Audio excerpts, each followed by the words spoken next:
네, 다시 돌아왔습니다. 이제 이 자리에 아까 전에 1번을 뽑아주신 이명규 경선 예비 후보자님을 모셨습니다. 간단한 자기소개 부탁드리겠습니다. 안녕하십니까. 국민혁명당 경선 예비 후보 이명규입니다. 저는 국민특검단 단장으로 활동하고 있고요. 그리고 법무법인의 대표로 일하고 있습니다. 이번에 이런 기회가 주어져서 훌륭하신 국민혁명당 경선 후보분들과 함께 경선을 하게 돼서 매우 자랑스럽고 영광스럽습니다. 최선을 다해서 경선에 임해서 국민혁명당이 꼭 집권할 수 있도록 힘을 보태겠습니다. 감사합니다. 네, 잘 들었습니다. 아까 전에 말씀드렸듯이 저희가 20분 제한이 있는데 네. 20분을 제한하면 아주 칼같이 끊을 것입니다. 알겠습니다. 그래서 시간 관리 좀 잘해서 답변하시길 바랍니다. 알겠습니다. 예. 근데 좀 쉽게 물어봐 주셨으면 좋겠습니다. 어제 저희가 소개 영상을 후보분들하고 같이 올렸는데 네. 제가 너무 인기가 없어서 오늘 만회를 꼭 해야 됩니다. 살살 좀 물어봐 주시면 대답은 잘하겠습니다. 지금 봐주시는 분들 이게 모든 후보자님들을 다 골고루 봐주셔야 됩니다. 왜냐하면 이건 우리들의 축제이기 때문에 어느 한 사람은 돋보이는 것이 아니고 모든 후보자님들이 다 어딜 내놔도 손색이 없는 분들이기 때문에 국민혁명당의 당원이시라면 모든 여러분들께 다 지지와 응원을 보내드려야 된다고 저는 생각합니다. 네, 그럼 이제 20분 시작하겠습니다. 네, 먼저 제가 여쭤보겠습니다. 그러시죠. 이게 이명규 경선 예비 후보자님께서는 만 54세 그리고 서울대학교 사법학과 졸업하시고 대한민국 검사로 일하시고 삼성중공업 전무로 일하셨어요. 네, 맞습니다. 이게 가히 엘리트라고 할 수 있는데 이런 슈퍼 엘리트인 분이 국민혁명당을 어떻게 대표하실 수 있을지 그 점에 대해서 좀 여쭤보고 싶습니다. 지금 대한민국을 대표하는 유일한 엘리트 정당은 국민혁명당밖에 없지 않습니까? 저는 당연히 엘리트 정당에 와야 된다고 생각하고요. 네. 지금 대한민국을 이념적으로 선도하고 사상적으로 선도해서 지금 사악한 문재인 정권과 싸우고 있는 유일한 정당이 국민혁명당이고 국민혁명당의 당원 동지 여러분들입니다. 저는 그 당에 소속돼서 그분들과 함께 싸우는 게 너무나 자랑스럽습니다. 네. 그렇다면 이제 엘리트와 국민혁명당은 결국 국민혁명당은 엘리트 정당이라고 맞습니다. 하셨는데 네. 정확하게 어떤 점에서 그렇게들 생각하시는지 알 수 있을까요? 엘리트라는 말은 가장 선도한다는 뜻이거든요, 사실은요. 예. 선도한다는 측면에서 봤을 때 국민혁명당은 사상적으로, 이념적으로, 정책적으로 가장 앞서가는 정당입니다. 엘리트 정당이 분명하죠. 네. 그렇다면 국민혁명당의 정확하게 어떤 정책이 좀 더 다른 정당과 차별되는 그런 선도적인 거라고 생각하십니까? 저는 일단은 경제 성장률 7% 정책, 그다음에 청년 취업률 100% 정책이 그리고 세금 정책 세 가지가 저 개인적으로 굉장히 마음에 드는 인상적인 정책들입니다. 네. 간단히 말씀드리면 네. 대한민국 경제 성장 엔진이 꺼져가기 시작한 지가 오래됐습니다. 이것이 소위 말하는 대한민국 민주화 이후로 성장 엔진이 서서히 꺼지기 시작했고 지금 문재인 정권 들어와서는 거의 고사 직전에 왔다고 생각이 들고요. 그 엔진을 살리기 위해서는 우리 국민들의 자유로운 활동, 창의성만 보장해주면 얼마든지 살릴 수 있습니다. 노동시장의 유연성을 확보해주고 그다음에 모든 국민들이 창업을 해서 자기 사업을 할 수 있고 자기 비즈니스를 할 수 있는 사회를 만들어주면 7% 아니라 10% 얼마든지 해낼 수 있고 세계 1등 국가 만들 수 있다고 생각합니다. 네. 노동 유연성에 관해서 지금 다른 당에서도 경선 과정에서 그 점이 굉장히 네. 핫 이슈가 되었어요. 네네. 이게 노동의 유연화를 하게 되면 어떻게 보면 그 근로자들이 약간 본인들의 지위가 좀 불안정해지는 건 아닌가 하는 그런 걱정을 하고 있더라고요. 그렇죠. 그 점에 대해서는 어떻게 생각하시는지 듣고 싶습니다. 그거는 한 가지 면만 보기 때문에 그런데요. 모든 국민은 고용자인과 동시에 근로자입니다. 그리고 그 관계는 고정적인 것이 아니라 상호 변화라고 전환하게 되어 있습니다. 예를 들어서 국민의힘이나 민주당에서는 모든 국민을 근로자라고만 전제를 하고 있는데 그렇지 않거든요. 모든 국민은 근로자인과 동시에 사용자이기 때문에 근로 유연성은 반대의 측면에서 보면 사용자에게는 제약이 되지 않습니까? 그리고 물론 그 고용 유연성 너무 강조하다 보면 또 고용자에게도 제약이 됩니다. 취업에 제약이 되기 때문에 그러한 점을 잘 파악을 해서 모든 국민이 사업을 할 수 있는 기회를 주면 모든 사람이 고용자가 되고요. 또 모든 고용자는 또 다시 사용자가 될 수 있는 기회를 준다면 노동 고용성 문제를 쉽게 해결할 수 있습니다. 그걸 한쪽 면만 보기 때문에 한쪽 면 보기 때문에 그 문제를 해결하지 못하고 있다고 생각이 듭니다. 국민정명당은 그 문제를 해결할 수 있습니다. 네. 아무래도 요새 코로나 때문에 자영업자들이 굉장히 고통을 받고 그렇습니다. 계시죠. 그래서 네. 그 점과 굉장히 맞닿아 있는 것 같아요. 그렇다면 이제 만약에 코로나에 관해서 지금 자영업자들이 초토화가 되지 그렇죠. 않았습니까? 맞습니다. 그러면 그 점에 대해서도 비슷한 생각하고 계시는 건가요? 그 그렇습니다. 해결책으로? 예, 맞습니다. 지금 현재 문재인 정권에서는 그 코로나 상황을 정치적으로 악용하고 있지 않습니까? 그래서 국민들의 집회를 완전 봉쇄하고 있고, 그다음에 자영업자들의 영업권까지 아울러 제한을 하고 있는 상황이라서요. 기본적으로 이 코로나 방역 독재 이 상황을 해결하면 자영업자 문제는 쉽게 해결할 수 있을 것입니다. 그리고 그 밖에 불필요한 규제로서 자영업자들의 영업의 자유를 옥죄고 있는데 그런 것들만 풀어주면 자영업자들은 얼마든지 창의적으로 새로운 비즈니스 모델을 만들어내고 국민들을 행복하게 만들어줄 수 있을 것입니다. 네, 박사님께서 뭔가 메모하시는 거 봤는데 혹시 뭐 질문하실 것이 있으신가요? 아닙니다. 저는 저 국제정치 쪽. 예, 알겠습니다. 예, 지금 댓글에서도 다들 뭐 30대이신 줄 안다 이러고 계실 것 같은데. 네, 이제 이 당원 동지 여러분들의 반응이 굉장히 뜨겁습니다. 네, 그렇다면 제가 또 다른 말씀을 여쭤볼게요. 네, 그 최근에 문준용을 고발하지 않으셨습니까? 네 고발했습니다. 네. 네, 문준용을 향해서 애미 애비 따라 너도 해외 가라고 발언하신 걸 제가 보았습니다. 예, 상당히 강력한 발언이라고 저는 네, 생각을 네. 하는데요. 이런 점을 보면 주사파 척결에 대한 의지가 굉장히 강해 보이십니다. 네, 네, 네, 네. 그렇다면 국민혁명당 12대 정책에 대해서는 주사파 척결이 들어가 있어요. 그렇습니다. 이에 대해서 어떤 생각을 갖고 계신지 여쭙고 싶습니다. 지금 우리나라를 이렇게 혼란스럽게 만드는 핵심 원인이 바로 주사파들의 난동입니다. 준동입니다. 그들이 몇몇 안 되는 주사파들이 모든 영역에서 헤게모니를 쥐어잡고 흔들고 있기 때문에 문제가 생기고 있거든요. 이 핵심 세력들을 제거하고 그걸 바로 잡으면 대한민국은 바로 잡힐 수 있습니다. 나머지 거기 부역하는 사람들은 사실은 겁이 나서 따라가고 있는 사람들이기 때문에 그 몇몇 주모자들, 그 핵심 세력들을 척결해버리면 주사파 문제를 해결할 수 있고요. 그 다음에 주사파의 기본적인 원동력은 북한 노동당 정권에 있습니다. 기본적으로 우리가 더 이상 통일을 방치해서는 안 되고 북한 정권을 무너뜨리고 자유통일을 이룩해서 북한 동포를 해방시켜줘야 됩니다. 그래야 70년간 이어온 대한민국의 근본적인 모순이 완전히 풀리게 될 것입니다. 그렇게 되면 대한민국 국민들은 얼마나 자유롭고 창의로운 국민들입니까? 지금 자유만 보장하면 우리나라 청년들 세계에 나가서 얼마나 많은 활동들을 하고 있습니까? 최근에 문재인이가 유엔에 끌고 간 BTS 청년만 하더라도 자신들의 힘으로 세계적인 가수가 되지 않았습니까? 우리 국민들은 그 창의성, 그 자발성만 놔주면 무엇이든 해낼 수 있는 국민들입니다. 주사파 척결하고 북한 정권 무너뜨리고 네. 자유통일 이룩해내면 대한민국은 세계 1등국가 될 것입니다. 확신합니다. 네, 주사파들의 가장 큰 무기는 사회 곳곳에 독버섯처럼 전부 자라고 있어서 맞습니다. 어디에서든지 자기들의 밥벌이를 하고 있고 맞습니다. 그걸 무기로 해서 계속 새로운 사람들을 끌어오는 거라고 저는 알고 맞습니다. 있어요. 그렇다면 사실 굵은 줄기 몇 개는 굉장히 뿌리 뽑기가 쉬운데 이렇게 사세하게 퍼진 것들은 좀 뿌리 뽑기가 어려운 면이 그렇죠. 있습니다. 네. 이런 점에 대해서 어떻게 생각을 하고 있으신지 좀 궁금합니다.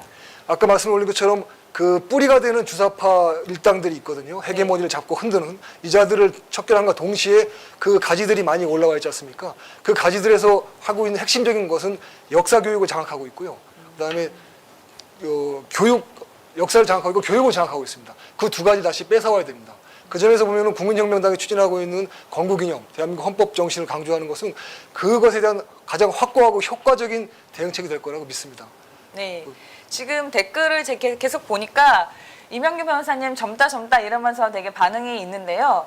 그렇다면 본인이 젊다는 것에 대해서 어떻게 보면 장점이기도 하고 단점일 수 있습니다. 한번 그 점에 대해서 어떻게 생각하시는지 듣고 싶습니다. 글쎄요. 저는 지금 저에게 이런 대통령 경선 후보의 기회를 주신 국민혁명당에 너무나 감사하고 있습니다. 그리고 제가 이런 기회에 참석한 게 자랑스럽게 생각하고요. 사실은 그냥 혼자 변호사로서 살고 있었지만 나라가 혼란한 상황에서 제 뜻을 전하고 같이 할 사람들을 만났다는 것 자체가 너무 행복하고요. 감사하게 생각하고 나이는 지금 제 나이는 적다라고 생각이 들고요. 지금 해서 하늘에서 저에게 이런 사명을 주신 것이 아닌가 싶어서 제 주어진 사명을 제 신명을 다 바쳐서 꼭 이루어내야 된다고 생각이 듭니다. 네. 네, 알겠습니다. 답이 됐나 모르겠네요.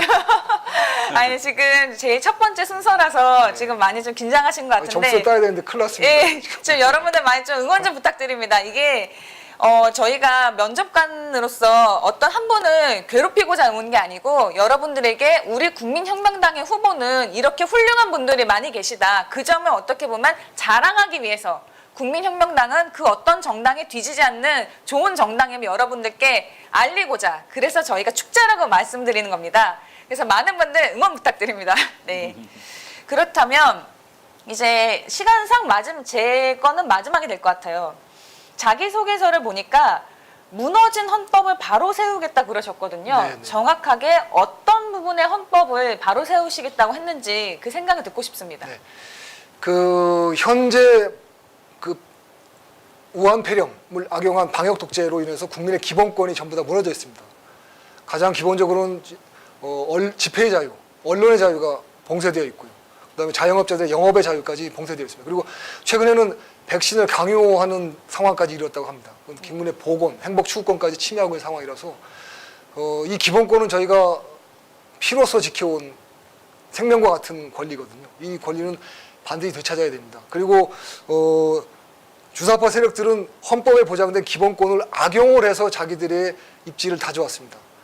우리는 다시 그들을 제거하고 우리들의 빼앗긴 권리를 다시 되찾아야 될 것입니다. 그리고 주사파들은 오히려 권리를 제한하는 조치를 국민혁명당에서는 할 것으로 생각하고 있습니다. 그렇다면 지금 국민특검단 단장으로서 여러 가지 하신 일이 있을 텐데 네, 네. 그 점 어떤 일을 하셨고 그 점을 통해서 어떤 결과를 나에게 손에 주셨는지 알 수 있을까요? 일단은 저희들이 하는 활동은 국민혁명당과 같이 보조를 맞춰서 하고 있고요. 문재인 정권에 대한 저항과 타도 투쟁을 하고 있습니다. 그리고 그 중에서도 법률적인 투쟁에 집중하고 있습니다. 법률적인 영역에서 항상 문재인 정권과 부딪히는 영역이 많거든요. 그런 점에서 저희들이 효과적으로 싸우고 문재인 정권을 타격하기 위해서는 법률가 집단이 꼭 필요합니다. 그래서 저희들이 국민특검단을 구성을 했고 젊은 변호사분들과 함께 국민혁명당과 보조를 맞춰서 투쟁에 나가고 있습니다. 저희 투쟁은 꼭 성과를 거둘 것입니다. 확신하고 있습니다. 네, 그러면 이제 문재인 정부가 계속 우리들의 집회를 제한하고 있지 않습니까? 맞습니다. 그렇다면 이제 법률 투쟁을 통해서 이 집회를 풀어나갈 수 있다는 그런 생각을 하고 계신가요? 그렇습니다. 예, 당연히 그렇습니다. 왜냐하면 헌법상에서 보장된 집회의 자유는 생명과 같은 것입니다. 민주주의의 근간입니다. 민주주의는 집회의 자유가 없으면 유지될 수가 없습니다. 지금 결국 현재 상황에서 문재인 정권에 의해서 대한민국 민주주의가 압살되고 있는 상황이거든요. 이 상황을 반드시 타개할 것입니다. 예, 꼭 이겨낼 수 있습니다. 네, 잘 들었습니다.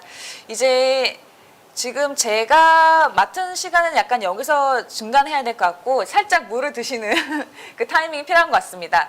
네, 그럼 이제 박사님께서 질문을 하시면 되겠습니다. 네, 지금 저 첫 번째는 언제든지 좀 불리하거든요. 네, 네. 제일 그래서 먼저 하니까 걱정이 돼서 좀 살살 좀 해주십시오. 물 한 잔 예, 드시고 예, 하시면 감사합니다. 됩니다. 네. 제가 우리 이명규 변호사님이 네. 이제 그 연설하는 것을 많이 들었습니다. 그 여러 곳에서. 그래서 저는 그 느낌이 정말 그 대한민국의 자유의 투사다. 프리덤 파이터. 정말 그 멋있는 이름인데 이명규 변호사님 같은 분이 정말 그 자유의 투사라고 그런 호칭을 받기에 전혀 부족하지 않은 사람이라고 생각을 하고 있습니다. 그래서 오늘 제가 저는 학자다 보니까 네. 자꾸 이렇게 그 학생들한테 무슨 시험 보듯이 하는 경향이 있는데 제가 질문하는 데는 오늘 정답이 없습니다. 알겠습니다. 정답이 없고 그리고 또 우리 많은 우리 당원 여러분, 국민 여러분들이 저분이 이런 질문에는 어떻게 대답하는구나. 그거 멋있다. 이런 그 감을 가질 수 있는 그런 대답을 해주시면 된다고 생각을 네, 합니다. 알겠습니다. 우리나라 그 대통령들이 보통 보면은 국내 정치는 전부 다 힘들어해요. 네. 이렇게 그냥 논쟁이 많고 싸움이 많은데 그런데 비해서 국제 정치는 좀 괜찮다라고 생각하는 경향이 있습니다. 네, 요번에 대통령도 보면은 외교는 잘한다. 북한하고는 잘하지 않느냐. 이런 식으로 하는데 대한민국 대통령의 아마 그 임무의 절반 이상이 국제 정치일 겁니다. 대한민국은 네네. 국제 정치적으로 아주 어려운 환경에 처한 나라이기 때문에 그래서 그 국가 안보라든가 또 우리가 그 당면한 문제인 통일 문제 북한 핵 문제 이런 것들이 이제 산적해 있는데 이제 대통령은 그러니까 국제 정치를 잘해야 된다. 네. 나라를 끌어가는 사람이다. 그리고 우리 뭐 변호사니까 헌법도 다 공부하셨을 텐데 네. 대통령의 그 임무가 국가를 수호하는 겁니다. 국가를 네. 지키는 겁니다. 총사령관이 되는 건데 제가 이제 그런 쪽으로 질문을 하도록 하겠습니다. 네. 그래서 제가 이 네 명의 그 형평성을 위해서 뭐 질문지를 이제 대강 미리 보여드렸습니다만은 우리 이명규 후보님께서는 제가 이제 그 세 가지 중에 한 문제 자신 있는 것을 대답해 주시면 되겠습니다. 네, 네. 일단 북한이 핵을 만들어 가지고 네. 뭐 우리를 엄청나게 골치 아프게 하고 있습니다. 그런데 이제 아까 말씀하실 때 우리가 자유 통일도 해야 되고 이 목표에 대해서 아주 정확하게 말씀을 하셨는데 저는 목표가 아니라 이 방법을 어떻게 할 거냐 하는 네. 것을 네. 조금 구체적으로 이제 말씀드리기를 원하는데 제가 문제를 3개 드릴 테니까 네. 그 중에서 제일 자신 있는 거 하나 대답하시면 알겠습니다. 됩니다. 북한 핵 문제. 네. 요 며칠 전에 IAEA가 만장일치로 북한 핵 만들면 안 된다라고 네. 얘기를 했습니다. 네, 네. 그렇지만은 뭐 북한 국제 원자력 기구가 그런다 하더라도 북한은 눈도 꼼짝하지 않고 있습니다. 네. 우리 북한 핵을 뺏어야 되는데 어떻게 뺏을 수 있겠느냐 질문한답니다. 그리고 최근에 한미 동맹이 많이 망가졌다. 우리가 미국과 동맹을 통해서 이 나라 경제도 발전했고 여기까지 안보를 지켰는데 네. 지금 뭐 많은 사람들이 이 한미 동맹이 깨지는 거 아니냐라고 우려하고 있습니다. 거기에 대해서 그리고 이제 지금 전 세계가 중국하고 싸움하는 그런 구조로 가고 있는데 대한민국은 유난히도 중국하고 친하고 잘 지내야 된다라고 지금 정권에 있는 사람들이 얘기를 하고 있는데 거기에 대해서 이것이 옳다고 생각하는지 아니라고 생각하시는지 요 3가지 중에서 자신 있는 거 하나 말씀해 보십시오. 국민들이 그거 좋은 방법이다. 정말 괜찮은 방법이다 하는 뭐 셋 중에 지금 하나 택하셔서 첫 번째 말씀하시기 때문에 네네. 그런 선택의 여지를 드리겠습니다. 알겠습니다. 그러면은 저는 북핵을 어떻게 억제할 수 있는 것인가, 네네. 실효적으로 어떻게 억제할 수 있는 그 문제를 답변을 드리겠습니다. 북핵 문제가 여태까지 풀려오지 않았던 가장 핵심적인 이유는 제 판단으로는 대한민국의 역할이 제대로 못했기 때문이라고 생각하고 있습니다. 현재 과거 정부들이 보면 북한에 대한 태도가 명확치가 않았습니다. 어떻게 해야 될지를 이해를 못하고 있었던 것입니다. 그래서 저로서는 북한의 정권은 반드시 무너뜨려야 되는 정권이라고 생각하고 있습니다. 불의한 정권이기 때문에 국민들의 기본적인 자유를 억압하고 있지 않습니까? 그래서 그런 입장을 명확히 한다면 북핵 문제는 반드시 풀릴 수 있을 것이라고 생각이 들고요. 대한민국에서 그런 키맨으로서 역할을 못 해주면 북핵 문제는 풀릴 수가 없다고 생각이 됩니다. 주변국들은 굳이 리스크 테이킹을 하면서 북핵 문제를 뛰어들어서 해결할 의사와 능력이 없거든요. 대한민국은 그 의사와 능력을 갖고 있습니다. 국민혁명당이 집권을 하면 반드시 북핵 문제 해결할 수 있습니다. 그 전술적인 선택은 여러 가지 선택지가 있을 수 있고요. 그것들은 뭐 전문가들하고 협의해서 찾아낼 것이지만 만약에 국민혁명당이 집권하게 된다면 북핵 문제는 강온 양면을 통해서 북한 정권을 압박해서 반드시 포기를 받아낼 수 있습니다. 확신하고 있습니다. 예. 지금 이제 우리 이명규 후보께서 한국의 역할이 없었다라고 말씀하신 데 대해서 제가 만약 이명규 후보님이 학생이라 그러면 A 플러스를 줄 수 있는 대답을 하셨다고 생각을 합니다. 감사합니다. 지금 한반도 핵 문제를 우리가 마치 미국과 북한의 문제다. 미국하고 북한이 싸우려고, 북한이 미국하고 싸우려고 하는 것이지 우리랑 싸우는 것은 아니다라는 참 말이 안 되는 그런 소리를 하면서 이제 거기에서 가장 중요한 노릇을 하지 못했다라는 정답을 말씀을 하셨습니다. 혹시 말이죠. 북한이 지금 미사일 핵 같은 것이 제주도까지 100% 타격할 수 있습니다. 네네. 심지어는 일본 동경까지도 타격할 수 있습니다. 네. 그런데도 불구하고 미국까지 가는 것을 만들려고 난리를 치고 있는데 혹시 그 이유에 대해서 생각해 보신 적이 있습니까? 기본적으로 제 생각은 그렇습니다. 북한에서 미국을 타격할 수 있는 탄도미사일을 개발해서 거기에 핵을 실으려고 하는 이유는 미국의 전쟁 개입을 억제하려는 수단으로 활용하려는 것으로 보고 있고요. 기본적으로는 그 북한 정권의 목표는 남한의 대남 적화거든요. 그래서 그걸 활용하기 위한 수단으로 견제 수단으로 잡고 있다고 보고 있습니다. 목표가 거기가 있다고 보진 않고요. 그래서 결국 북한 문제는 남한 우리 대한민국 정부가 북한 정권을 어떻게 효과적으로 장악해 나가느냐에 따라서 그 문제 다 풀리지 않겠는가 그렇게 생각하고 있습니다. 예, 지금 그 두 번째 질문도 제가 그 우리나라 많은 사람들이 사실은 그 질문에 대답을 잘 못합니다.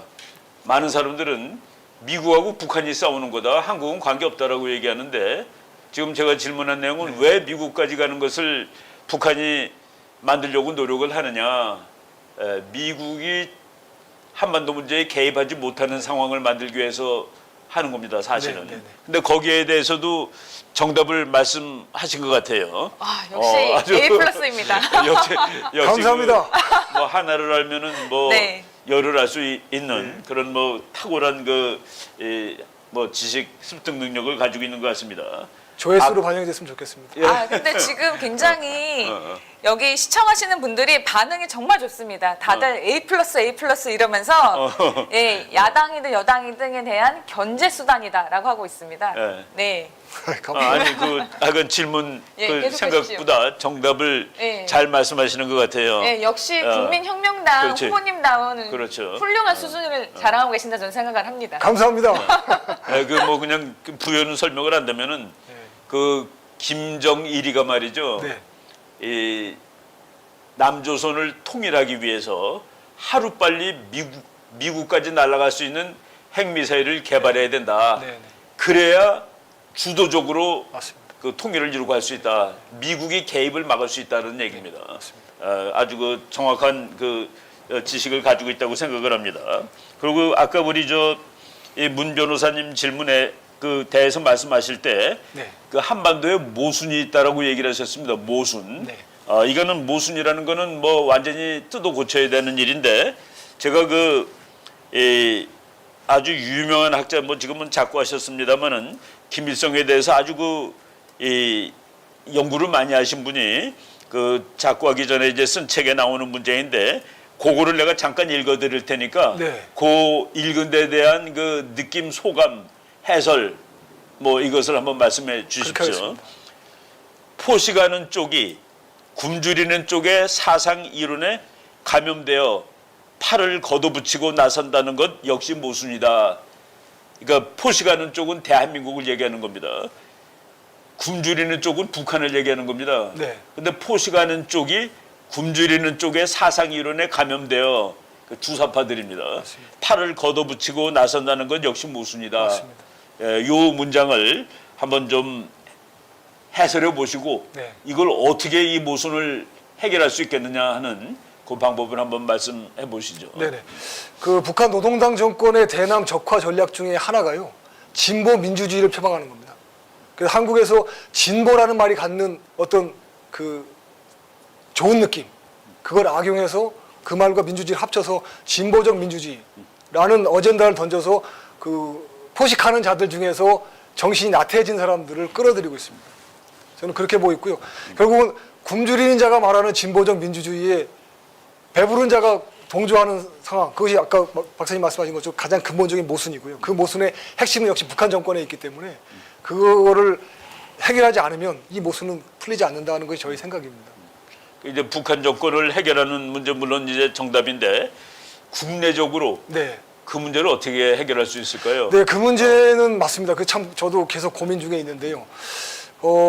그런 점에서 봤을 때 제 생각에는 국민혁명당 당대표 정광훈 목사께서 말씀하신 사상 전쟁, 영적인 전쟁이라는 부분에서 제가 크게 공감을 하고 있습니다. 왜 그러냐 하면 대한민국이 어느 뭐로 보나 북한보다 못할 것이 없는 나라임에도 불구하고 북한이 던져주는 어젠다를 덥석덥석 받아먹는 걸 보면 그런 거 보면 이 물질적 번영이 정신적 성숙까지 보장하는 것은 아니라는 생각이 들고요. 그래서 우리가 역사를 다시 배우고 또 사상을 다시 공부하고 민주주의 이념과 헌법을 다시 공부해서 이 사상을 회복하고 정신을 회복해야지만 이 계속된 번영을 이어나갈 수 있다고 생각이 들고요. 그래야 북한 정권도 결국은 해결할 수 있다고 생각이 듭니다. 오케이. 예. 그 대통령은 총사령관입니다. 네, 대통령은 그래서 군인들 중에서 제일 높은 사람이 대통령입니다. 네. 우리나라 그래도 민주화 투사고 민주주의의 대통령이라던 이 김영삼 대통령이 되신 다음에 네. 자기가 군인이 아니라는 것을 엄청나게 강조를 했습니다. 문민정부라고 문민이라는 말을 썼는데 그때 제가 이 장군님들이 나는 문민은 아닌데 국민에는 속하는지 모르겠다라고 푸념을 하는 얘기를 들었습니다. 네. 이제 대통령이 되시면은 그러면 이제 총사령관입니다. 네, 네. 그리고 총사령관은 그 100만 대군을 지휘해서 전쟁을 할 수 있는 사람입니다. 네. 그런 상황이 왔을 때 네. 나는 전쟁을 결단할 수 있다. 네. 그 일입니다. 네. 나는 그런 상황이 왔을 때 전쟁을 결단할 수 있다. 네. 아니다. 전쟁은 무슨 일을 있어도 피해야 된다. 네. 아무리 나쁜 평화라도 전쟁보다는 낫다. 네. 2번입니다. 네. 1번, 2번 중에서 어느 쪽을 택하시는 후보가 대통령이 될 것이며 네. 그 이유는 무엇인지 한번 말씀해 보십시오. 제가 만약에 대통령이 된다면 군 통수권자로서 당연히 필요하면 전쟁을 결단할 것입니다. 그리고 적을 타격할 것입니다. 반드시 적을 괴멸시킬 것입니다.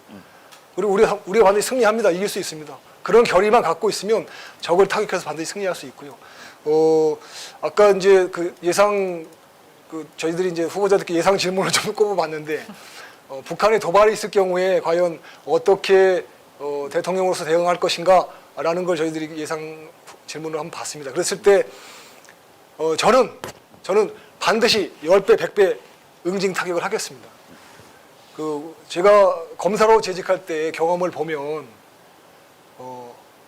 조폭들, 건달들, 그다음에 깡패들 맞는 걸 제일 두려워합니다. 맞을 땐 맞아야 됩니다. 잘못할 때는 강하게 맞아야 됩니다. 맞아야지만 우리가 이길 수 있고 그걸 제압할 수 있습니다. 그런 친구들한테 여지를 주면 안 되고요. 우리가 당연히 우리 국민의 생명과 재산이 손상을 받았는데 국군 통수권자가 그걸 방치하고 있다는 건 도저히 저로서는 묵과할 수 없습니다. 반드시 10배, 100배 응징 타격을 하겠습니다. 예. 예, 제가 그 답을 원한다고 생각하고 답변하신 건 아니죠? 맞았기 때문에 저는 너무 감사드립니다. 아니 제가 어디 강의하고 그럴 때 우리 기자들이 대통령은 어느 사람이 대통령이 돼야 되느냐 그래서 제가 100만 대군을 지휘할 수 있는 네, 네. 군사 지도자가 대통령이 돼야 된다 그랬더니 그거 아주 멋있는 답이라고 그랬는데 그 멋있는 답이 아니라 헌법에 나와 있는 네, 얘기라고 맞습니다. 제가 네. 거꾸로 답을 해준 적이 있는데 역시 우리 변호사시라서 그런지 아주 훌륭한 대답을 하셨다고 생각이 됩니다. 제가 좀 말씀드리면 법무관으로서 양구 21사단에서 근무했었습니다. 그렇구나. 예. 최전방 부대였거든요. 근데 제가 인관하면서 들었던 말이 대한민국 육군 장교단이란 말이 너무나 자랑스러웠습니다. 사실. 그래서 제가 장교를 전역했다는 것도 정말 영광스럽고 자랑스럽고요. 더군다나 만약 기회가 돼서 대통령이 돼서 국군 통수권자가 된다면 그만한 사명이 어디 있겠습니까? 당연히 우리 국민들의 생명과 재산을 철저히 지키고 우리 나라를 위협하는 세력들에 대해서는 가차없이 타격해서 저지할 것입니다. 미국의 부시 대통령이 공군사관학교 졸업식을 가서 네. 자기 마지막 이제 임기 마지막 졸업식 축사를 했는데 이렇게 얘기를 했습니다. 저는 그것을 아주 감동 깊게 들었는데 여러분들이 오늘 소외가 되신 것은 여러분의 자랑입니다. 두 번째로는 여러분들의 부모님의 자랑입니다. 세 번째로는 여러분을 가르치신 교수님들의 자랑입니다. 네 번째는 너희들의 총사령관인 나의 자랑이야 라고 얘기를 했습니다. 대통령이 되시면은 사관학교 졸업식 열심히 가셔가지고 장교 소위들 인관식에 열심히 가셔가지고 그런 얘기를 하시겠습니까? 당연하죠. 제가 장교로 법무장교긴 하지만 장교로 근무하면서 초급 장교들은 사실 일선 지휘관들이거든요. 소대장들이고 또 돌격 소대장들이지 않습니까? 실제로 전쟁 상황이 되면 앞장서서 싸우는 사람들이기 때문에 그 사람들의 정신과 사기야말로 대한민국 안보의 핵심이라고 생각이 듭니다. 그 사람들을 항상 격려해주고 인커리징 해줘야 대한민국의 안보가 튼튼히 설 수 있습니다. 저는 그렇게 생각합니다. 제가 이제 그 질문들을 여러 개 했는데 제가 모든 분들한테 공통으로 질문할 거가 이미 조금 나왔습니다만은 지금 이제 현직 대통령입니다. 네. 그런데 천안함 사건, 백령도 포격 사건, 연평해전 이거 다 기억을 네. 우리가 이제 하는 사건인데 그 중에 한 사건과 똑같은 사건이 네. 임기 중에 났다. 네. 그러면은 어떻게 하실지 이거는 순발력 테스트도 되는데 네네. 뭐 조금 이제 뭐 시간이 5분 정도 남았습니다만은 이 사건을 이제 보고를 받았습니다. 네. 이제 그 뭐 국정원에서 보고를 했든지 국방부에서 보고를 했든지 각하 지금 북한에서 공격을 해서 뭐 잠수함이 지금 침몰한 것 같습니다. 라는 보고를 받았을 때 꼭 그 천안함 사건만이 아닙니다. 네네. 요 중에서 하나 한번 그 과거의 기억을 이렇게 회상해 가지고서 이 중에 한 사건을 보고받았다면은 어떻게 할 거냐 하는 그 과정을 네네. 한번 말씀을 해 보시죠. 네. 그러면 답변을 드리겠습니다. 네. 제가 만약에 대통령이 된다면 현장 지휘관들에게 초동 조치권을 반드시 줄 겁니다. 그래서 만약에 그런 북한 도발에 대한 보고가 들어왔으면 첫 번째 현장 지휘관이 제대로 초동 조치를 해서 대응 사격을 했는가, 대응 타격을 했는가를 확인하겠습니다. 그리고 그 타격이 적절치 않았다면 그 지휘관은 적절히 타격할 수 있는 지휘관은 반드시 교체를 하겠습니다. 그 다음에 각 군사 라인과 정보 라인으로부터 보고가 정확한 시간에 정확한 보고가 들어온지 체크하겠습니다. 그렇게 해서 대통령이 결정할 부분이 있다면, 예를 들어서 추가적인 보복이 필요하다 하면 저는 결정해서 참모들과 결정해서 필요하면 반드시 지체하지 않고 타격하겠습니다. 네. 저희 결정은 그렇습니다. 전번에 그 이제 우리나라에서 이런 그 국가안보 사건이 나면은 네. 이제 그 전부 다 청와대 지하 벙커로 들어갑니다. 네. 뭐 국가안보보장회의에 이제 될 사람들이 들어가는데 네. 어느 해인가 봤더니 군대 갔다 온 사람이 국방장관밖에 없는 해가 있었습니다. 네. 그래서 우리 그 많은 그 국민들이 저 사람들이 이 위기에 대처를 잘 하겠냐. 그리고 뭐 우리가 이제 국방의 의무가 이제 그 국민의 4대 의무 중에 하나인데 나중에 만약 대통령이 되신다면은 그 장관을 선정할 때 군대를 안 갔다 온 사람이라도 괜찮다. 나는 그래도 이 국가안보 관련 사람은 다 군대를 갔다 온 사람이라야 돼. 어느 쪽을 택하시겠습니까? 당연히 군대를 갔다 온 사람을 택하는 게 맞을 거라고 생각이 들고요.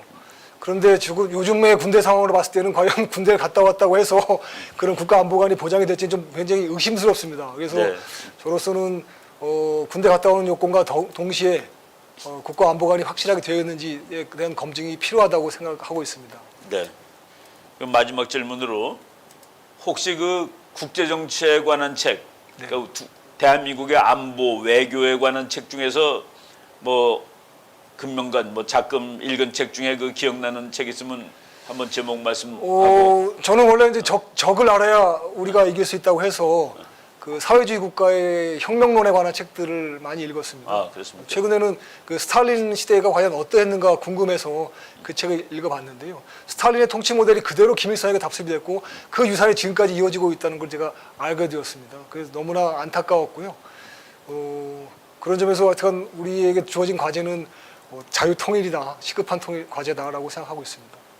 네, 제가 뭐 우리 이 시청자들이 벌써 4,000명도 넘으셨는데 제 질문은 여기까지인데 네. 제가 그 만약 정말 학교식으로 생각하면은 우리 그 이명규 후보자님은 이 국제정치학적 질문에 정말로 그 정답에 거의 근접한 그런 답을 만세! 하셨다는 생각이 됩니다. 네, 수고하셨습니다. 예, 저는 감사합니다. 여기까지 하겠습니다. 예. 네, 첫 번째 순서임에도 불구하고 아주 대답을 침착하고 심도 있게 잘 하셨습니다. 이제 많은 분들이 댓글을 보니까 50대인지도 몰랐다, 30대인 줄 알았다, 그런데도 엘리트다 이라는 점에 대해서 굉장히 많이 놀라고 계십니다. 그리고 이충근 박사님께서 방금 또 공언하신 A+ 후보입니다. 예, 젊은 엘리트 투사, 국민혁명당에 꼭 필요한 인재입니다. 그럼 저희는 잠시 후 돌아오겠습니다. 감사합니다.